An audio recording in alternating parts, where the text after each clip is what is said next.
27. Now to Hal Heflin of Alabama, used to be the Chief Justice of the Alabama Supreme Court. 31st, 1986. And thereafter, made a trip to Central America. And I quote from Exhibit 4, which is a prof note from Colonel North to Colonel McFarland. And also not a good weekend. Went to Central America to try and reassure our friends, both governments and resistance, that we would get funding through Congress. Meaning by that, I assume that you hope to be able to get some military and aid at a later time, and there was optimism as of that time that it could be coming. Then you state, in the 4 years that I've been working on this effort, it is the most depressing session to date. There's great despair that we may fail in this effort, and the resistance support account is darn near broke. Then on the 22nd in Exhibit 4, which as I understand is to Mr. Fortier, you again in a prof note state that the entire force is back to 1 meal per day. No more boots, uniforms, packs, ponchos, or weapons are available for the new recruits. Senator, I'm lost on your exhibit, if you would, sir. I believe this is Exhibit 5. Right. My purpose is to show that as of that time that you not only stated that there was dire needs, but wrote contemporaneous prof notes to emphasize the great need. You go on in this and say that all new trainees will be turned away effective today. All hospitalization for WIAs, which I understand is wounded in action, will cease at the end of the week. Troops returning to Nicaragua this week will carry only 70 to 100 rounds of ammo instead of the 500 they have been carrying. No new radio batteries are available, so there is no way to pass commands or intelligence.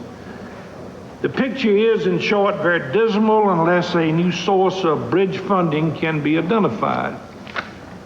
And then in another exhibit, Exhibit 8, which has already been mentioned, which is a memorandum that you have prepared along with Mr. Burkhart. It went to Admiral Poindexter and then was to be used with a meeting with the National Security Planning Group. You state there in the beginning, the resistance itself is increasingly desperate as available supplies are depleted. As of May 1, no further medical supplies or clothing are available. By mid-June, the outside support the resistance has received will be consumed, and no further significant support appears readily available. Now, in that memo, it was for the purpose of bringing to the National Security Planning Group various options, including the options of trying to convince Congress that you might take $15 million from the appropriation to DOD and give it to the CIA for humanitarian assistance to the resistance group. And on page 2, it states that an immediate reprogram of $15 million from DOD to CIA for humanitarian assistance to the DRF. These funds would reduce our subsequent request from $100 million to $85 million. This action would require approval in the House, Senate Intelligence Committee, Armed Service Committees, and Defense Appropriation Subcommittees. We can make a good case that this humanitarian assistance, then in parentheses $5 million per month through August of 1986, is essential to maintain the option of DRF pressure, and so on. Now, reading all of that, and at the time in your statement, is it fair and accurate to state that after the humanitarian aid of $27 million ran out, that the Contras were in dire circumstances as to the need for food, clothing, medical supplies, arms, ammunitions, and all other necessities to carry on a resistance movement? That is, the facts in there are those facts that, as I knew them, as supported by intelligence that we were receiving, and as reviewed by my colleagues. All right. Now, did Mr. Elliott Abrams go with you on this trip that you mentioned in Exhibit 4 to Central America in mid-April 1986? I don't recall, sir. You don't recall. Well, anyway, Mr. Abrams testified about the contra needs at this time for bridge money until the $100 million in military and humanitarian aid could be authorized. And he mentioned that it would take something like $3 million a month. Now, you mentioned in this Exhibit 8 that I've just read that $5 million a month. Well, do you agree that from $3 to $5 million a month was needed for humanitarian assistance? And we can, I suppose, and military during this period of time, from the time that the humanitarian aid terminated March 30th until the $100 million was appropriated and was available. Yes, and furthermore, the war had been prosecuted at a rate of about 1.25 to 1.5 million a month in the intervening years.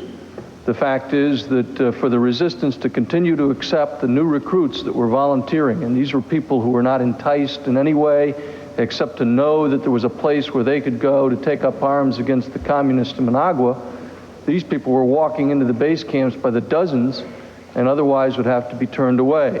And so the estimate was you would need between 3 and 5 million a month to allow the resistance to continue to grow at its natural rate, to train them, field them, equip them, and send them back into combat. And how much would it take to keep them as they were at the status quo?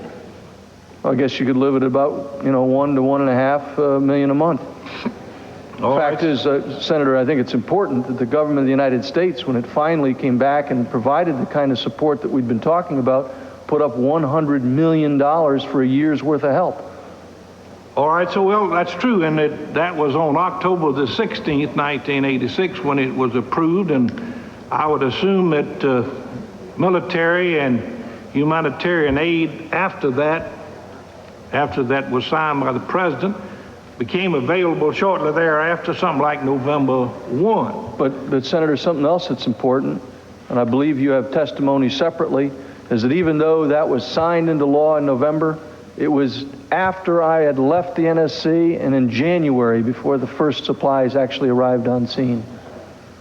All right, so well then, I'm trying to get the period of time that we were looking at. If it was, at that time, it would have been from about April 1 until after you left in November, which would have been close to 8 months that you really had a situation there in the dire consequences, and there was a great need for some type of financial assistance to help them in their movement. Yes, with the completion of the expenditures of the principal overseas backers, which was well running out by this point in time, was a serious concern. If they needed then, say, 5 million times 8 months, that's 40 million, or 3 million times 8 months, 24 million, or say we get out to 1 million, they would have been in need, the basic thing, of at least 8 million during that period of time. All right, so now... Senator, there's just, and I'm not trying to interrupt your train of thought here, but it's also important to know that shortly after I wrote this memorandum on May 16th, both houses voted to approve the $100 million. And I believe it was both during June and maybe July, but by the end, certainly mid-July, both houses had indeed voted to approve the $100 million, and yet we were still desperate to get those bills conferenced and sent to the president for his signature. All right, so now on May the 16th, 1986, which is Exhibit 10, I believe, of your exhibits, you make a note on the second page.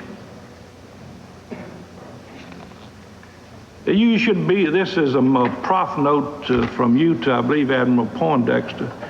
You should be made aware that the Resistance Support Organization now has more than $6 million available for immediate disbursement. Some other things there. Now, at that time when you made that on May 16th, I'm lost on the note here, sir. well, it's on the second page in a paragraph. Down, I reckon it's really I got it. so you should be made aware that the Resistance Support Organization now has more than $6 million available for immediate disbursement. Now, where is that $6 million, in your judgment, at the time you made that, was that to come from the Hakeem Secord Enterprises Lake, or where? I believe, and I'm trying to recall without a whole lot to remind me here, but I believe that this would reflect the transaction that came to be known as the Hawk Parts shipment, in which there was money placed in what has come to be called the Lake Resources account, and therefore available at that point in time. Now, as I've also testified, I was accused frequently by General Secord, and I did not talk to Mr. Hakeem about these issues, but I certainly did talk to General Secord of being overly ambitious in my prognostications as to how much was available for certain activities. But I believe that the reason I put this in this particular note is I had just been informed that the deposit had been made. Well, according to the financial records of the Secord, Hakeem, various groups and organizations, that's true that just about that time was when that deposit, as of that date, there was something like over $11 million balance in it.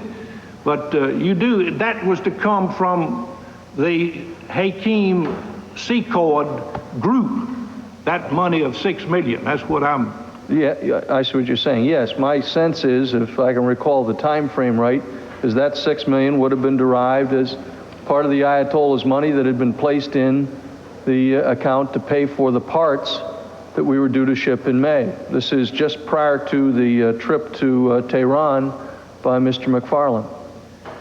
Well, now, we have run from April 1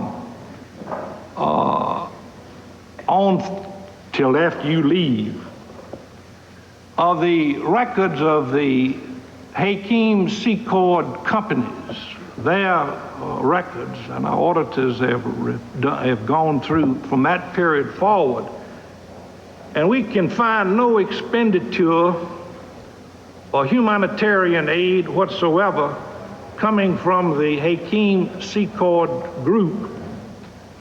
There was $632,000 for arms, and the rest of their expenditures, and they expended something like $3.5 million, I reckon, altogether,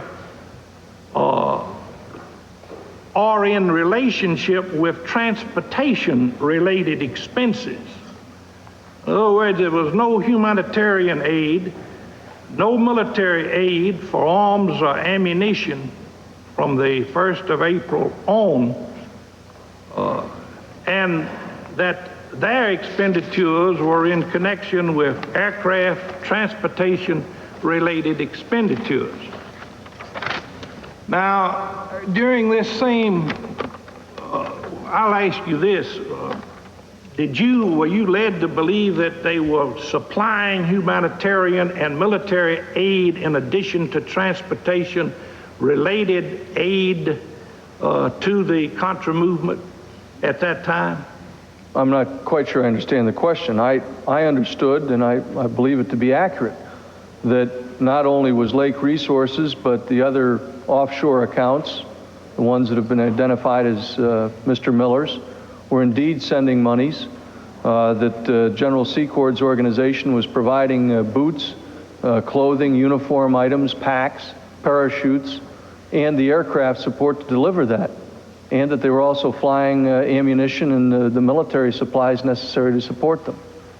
Well, at the same time, the auditor's review of the accounts of the Calero accounts, that from April until the period that you left the government, would reflect that he received very little money and very little American influence donated money, in particular after July of 1985. I believe it was a meeting in Miami about that time. But that the records of the Calero counts from April 1 to after you left would reflect that the donations that he received during this time would have amounted to approximately $1 million, including the donations from Channel and Miller and their companies. Now, according to those accounts, it would have indicated that from Hakeem and Secord for humanitarian and military ammunition, that there would have been a total during this period of around $1.632 million. There was 632 that was paid for arms. Now, granted that they could have made money on exchange rates, and it could have had some credit for buying arms on credit or some humanitarian aid needs on credit. But it would appear that during this time that from either Calero, Hakeem, and Secord, Miller, and Channel, that there was inadequate money for the Contras to have existed on. Now that gets down to this. Do you know whether or not there could have been another source of money which could have been used to support the Contras from April 1 until the time that you left the government? There are none that I know of positively, Senator. We did have reports of other countries having been approached directly by the resistance leadership and other foreign donors, as well as perhaps other Americans who donated directly and simply gave it to Mr. Calero or one of the other resistance leaders, or made deposits directly to their accounts. But again, I am not familiar with the facts on that, but we certainly had some indication that they were receiving other reports. Some of those reports caused us to look very carefully at the possibility of drug running. We found absolutely no evidence during my tenure at the NSC that any of the resistance leaders were themselves or their subordinates involved in drug running. The only one case that we actually had some information on, I reported in the executive session as to who those people were, and that was not any of the main resistance organizations. I see my time is up. The hearing will take a short recess, 10 minutes. Senator Hal Heflin of Alabama, 65 years old, the former Chief Justice of the Alabama Supreme Court. He's still called judge on Capitol Hill. Sometimes said that he doesn't feel altogether comfortable with life on the Hill. And he is I'm sure we've lost the numbers here. He's about the 4th or 5th senator or congressman to talk this afternoon. 4th, Mrs. North, looking a little more relaxed. In fact, she looks a little more relaxed with almost each session. And I think that you at home and on your jobs across the country must sense now, in part because of the silence of Brendan Sullivan, Colonel North's attorney, that the pressure, at least in this particular hearing, is beginning to come off a little, and that what we are hearing is more of an exchange of political views than we are hearing a sharp or not so sharp inquisition, or at least inquisition. We're going to take a short break now. We'll be back right after these messages and a word from your local station.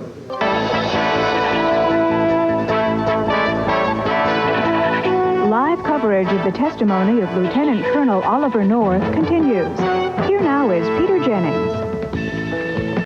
Good afternoon. The character of today's testimony, the investigation of Colonel North, is clearly, as you can see, much different than it was last week.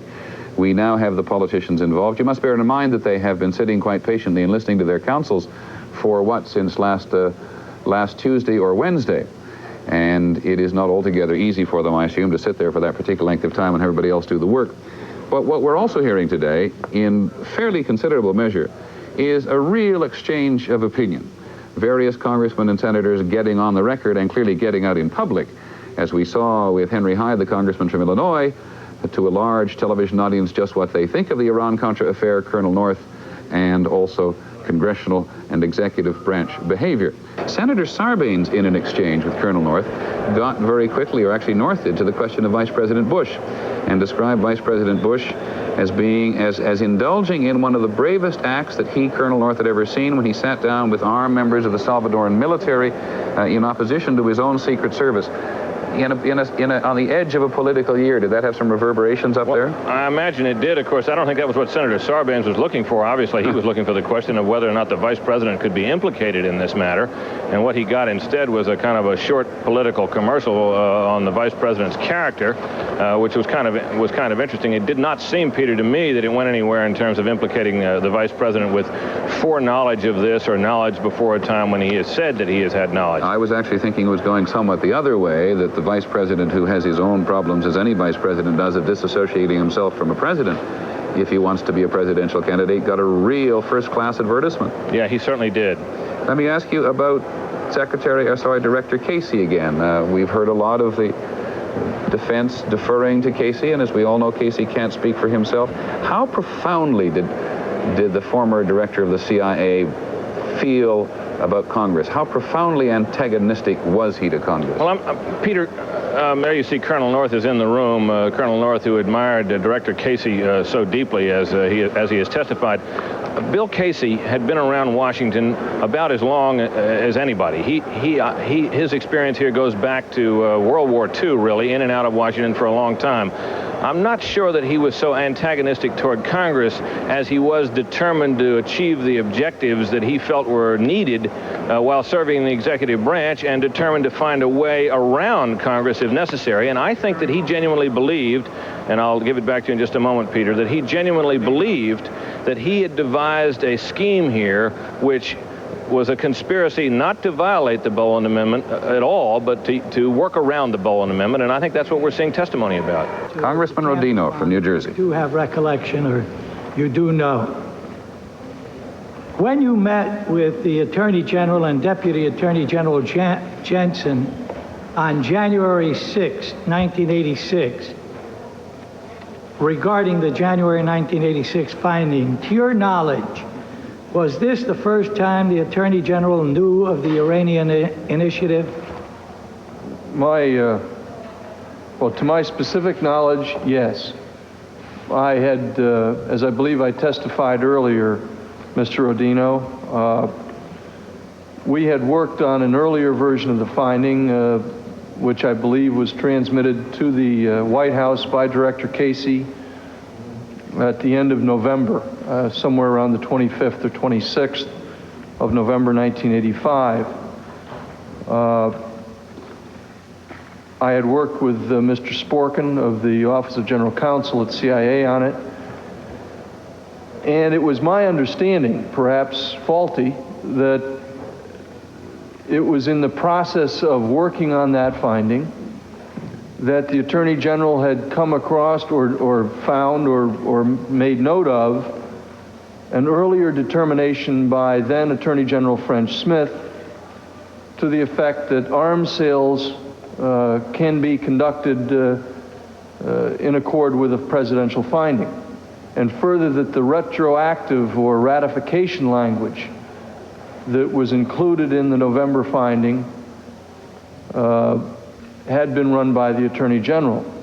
And since, in my experience, other findings were cleared by the Attorney General's office, this one had been too. And thus, when the finding was signed by the President, that finding had been, by my reckoning, at that point in time, cleared by the Attorney General. I do not recall specifically addressing that prior finding with the Attorney General and Mr. Jensen when I met with them in January. My principal focus on the January finding was to include within it the language of the broader objectives, as I have earlier testified. How did that meeting come about, the January 6th meeting? My recollection, Mr. Rodino, is that it derived from an earlier meeting in December, at which I was led to believe all of the cabinet officers were, I think it was around December 6th or 7th. I was in Europe, or at least had gone to Europe, to meet with the Israelis and the Iranian intermediary, Ghorbanifar. I believe there was a meeting held either in the Oval Office or in the residence with the president, and I was led to believe the Attorney General was at that, at which there was a full review of what had transpired up to that point. Coming back from the rather unsuccessful trip in which Mr. McFarland met with Mr. Ghorbanifar, the next thing that really transpired was Mr. Neer showing up on the scene with an emphatic proposal that this should continue, that the initiative was worth the risk, and the new finding, if you will, the January 6th, and then maybe it was the 7th, but anyway, there was a version of the 6th or 7th that was then handwritten in words that had been left out of it. The president then signed another version of it, I think on the 16th or the 17th. And it's my recollection that I personally carried that over to coordinate with the Attorney General, because that was our standard practice, to have the Attorney General look at the findings and make sure that they were within the law. And my recollection is that I hand carried it to meet principally with the Attorney General, and as I recall, Mr. Jensen was present at that meeting.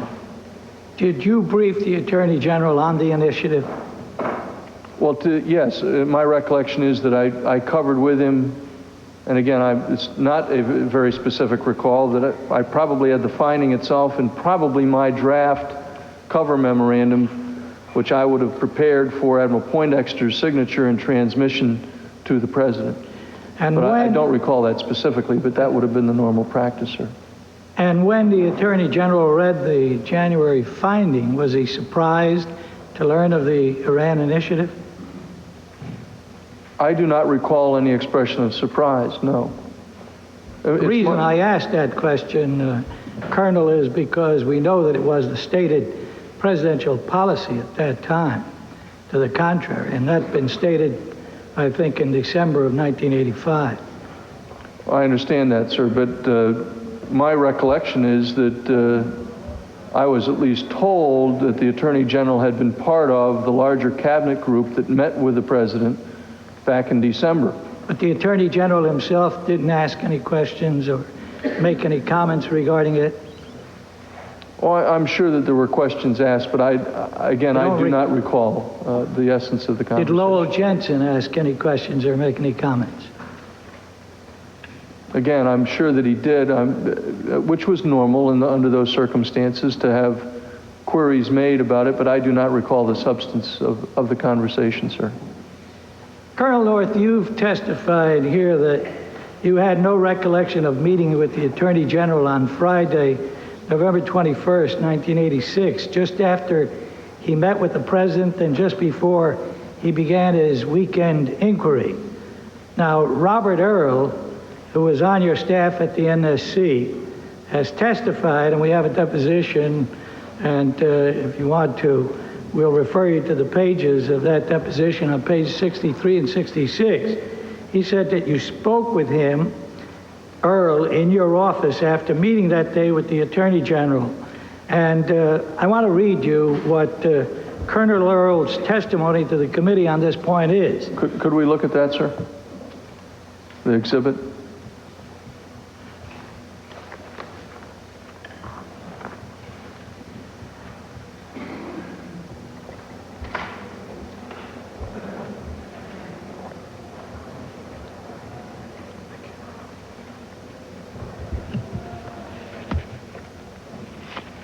Would you refer the dates again, sir? The date was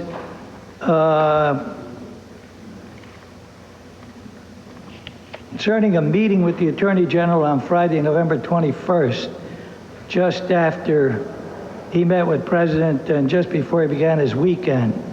And Robert Earl is supposed to have made this statement concerning you and what had been said after a meeting of that day with the Attorney General.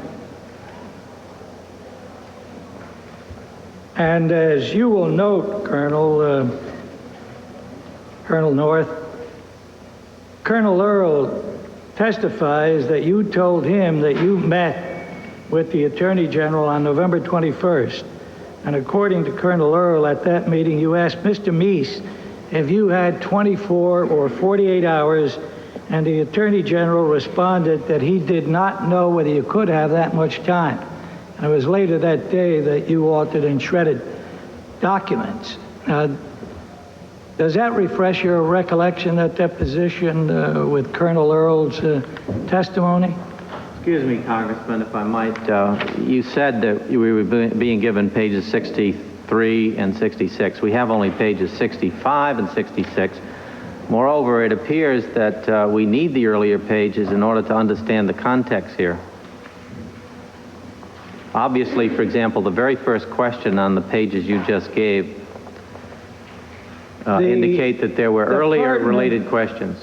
The pertinent testimony occurs on page 65, which you have, in which it is stated that he mentioned that he had said to the Attorney General, or asked the Attorney General, can I have or will I have 24 or 48 hours? He didn't say both, he said one or the other. I can't recall whether he said 24 or 48, but he asked for that. And he told me that the Attorney General had said something like that he didn't know whether he could have that much time, something like that. Again, I am not quoting, that's his deposition, and you have that page. I do have the page, and I believe I testified about this earlier. I do not specifically recall a meeting with the Attorney General on the 21st. I do recall discussions with the Attorney General's office and maybe the Attorney General himself on the issue of an investigation that was ongoing regarding Southern Air Transport, and our concerns that pursuing that investigation was going to create a liability for a potential hostage release.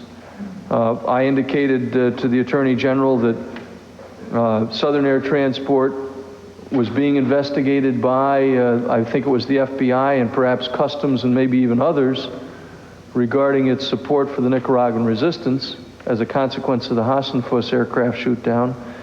And they were also engaged, as we all now know, in support for the Iranian initiative.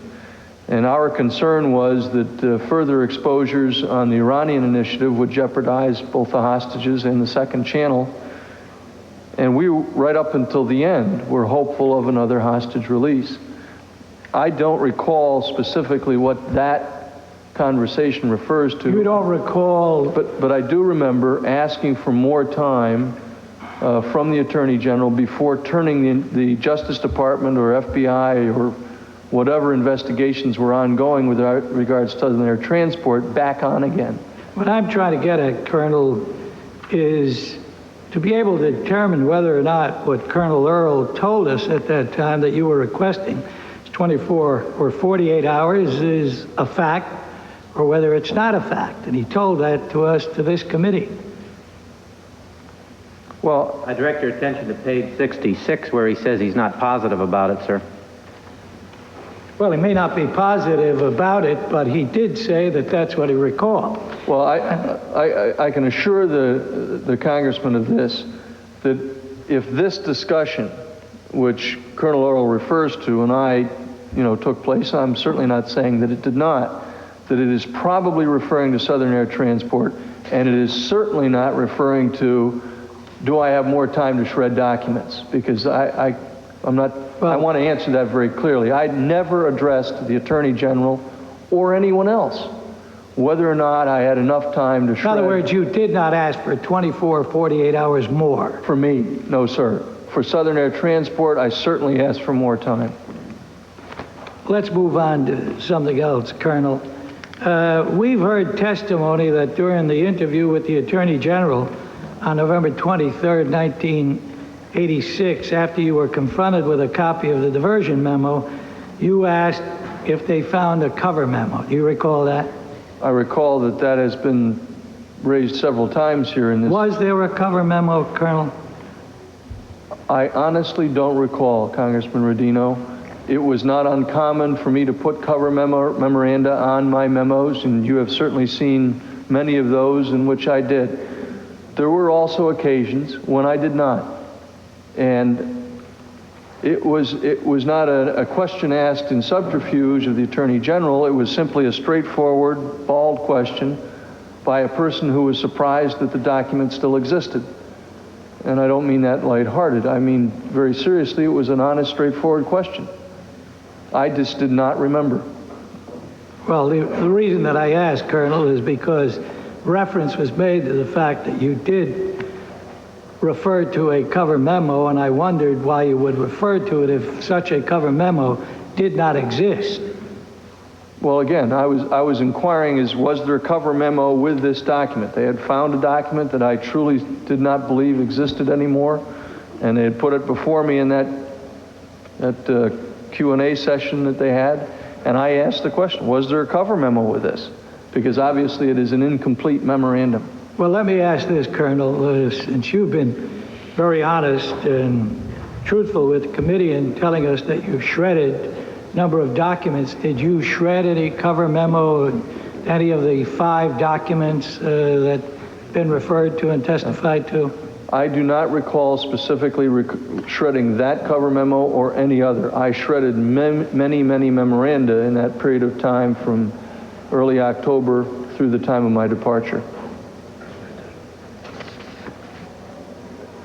Colonel North, Mr. McFarland has testified that on November 23rd, 1986, on Sunday morning before your interview with Attorney General Meese, you told Mr. McFarland that there was a memo describing the diversion that may cause a problem. Is that a fact? I don't recall that part of the conversation.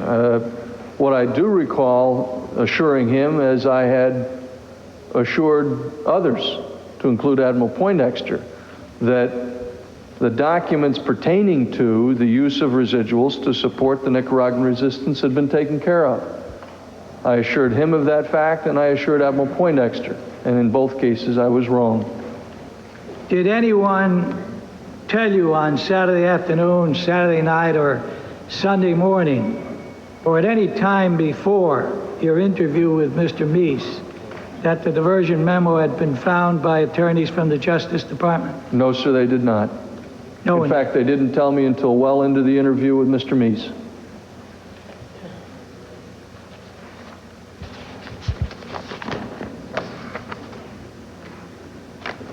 Colonel, you have phone logs which indicate that on November 24th, 1986, at 11:15, you spoke to Brad Reynolds, the Assistant Attorney General, for 15 minutes. Could you tell us, if you recall, what he did say? And I refer you to your own phone log, which describes that you had a conversation of 15 minutes at 11:45. Could I see that? That may help refresh my memory, sir.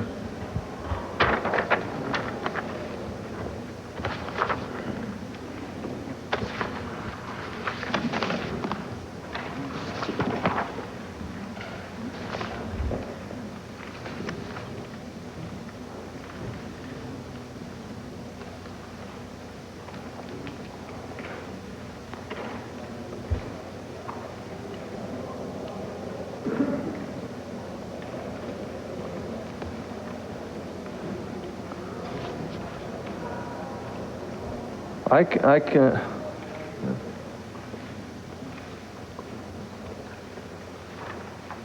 Yeah. I'd just like to know, Colonel, if you recall from your fact that your phone logs state 15 minutes, that you recall just what your conversation might have been, what he said to you? I do not recall a conversation with Mr. Reynolds at any time after I left the Attorney General's office on the day before the 23rd. I think, First of all, that is, as I recognize it, my secretary's writing. And what my sense of looking at what's on this piece of paper, this means is that Tom Green is the one who called, that he had talked to Brad Reynolds, that perhaps the call came in at 11:45, and that perhaps he was seeing or talked to Reynolds for 15 minutes. I have no recall of a conversation with Mr. Reynolds In other words, after Sunday the 23rd, sir. in other words, though that log has Brad Reynolds, you did not talk with Brad Reynolds? No, sir. I'm not denying that I talked to him. I probably talked to a lot of people that day. My point is, sir, that my recollection is I did not talk to Mr. Reynolds, but I did talk at some length with Mr. Green, and I note that Mr. Green's name is above that, and he was at that point in time my counsel.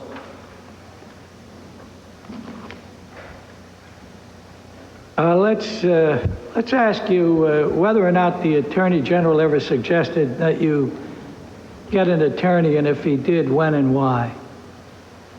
I do not recall the Attorney General suggesting that. I do recall Director Casey suggesting that several times. And my sense of the first time he recommended that was shortly after the Hassenfuss airplane went down, and he talked to Mr. Furmark. And he specifically told me at that point in time there was very much likely to be a civil suit and I would be named in it. And he suggested at that point in time that I get counsel. There was also a suggestion at some point later on that same month that there might be an inquiry by the Attorney General's office. I believe that reflected as in my testimony earlier that there had been a request for an independent counsel, but that had been turned down by the Attorney General's office. And that independent counsel action pertained to my role in supporting the Nicaraguan resistance. You do know, Colonel North, that Richard Miller, Michael Ledeen, and Robert McFarland all testified that you told them that you had been advised to get an attorney. Yes, sir. As I just testified, and as I testified earlier, Director Casey suggested that to me in early October, and then several times thereafter. But that my understanding of why he was recommending I seek counsel pertained to... No, but I'm asking, did the Attorney General advise you? I do not, sir. The Attorney General, to my recollection, never once recommended that I seek legal advice, ever. Did you tell anyone from the Department of Justice from November 21st to November 24th, that is Friday through Monday, that you had consulted with an attorney? I don't recall telling anyone in the Department of Justice that, although Mr. Green did tell me that he was going to talk to some people at Department of Justice. It may have been Mr. Reynolds that he was going to talk to. Our effort at that time was to ensure that the hostages and the second channel could indeed have time to get out, and that indeed may be what Colonel Earl is referring to in the conversation. It may have been the Southern Air Transport, it may have been the hostages in the second channel, as we were taking every effort to ensure that those people who needed to get out of Iran could, and that the hostages, if we were going to get any more out, could indeed be rescued.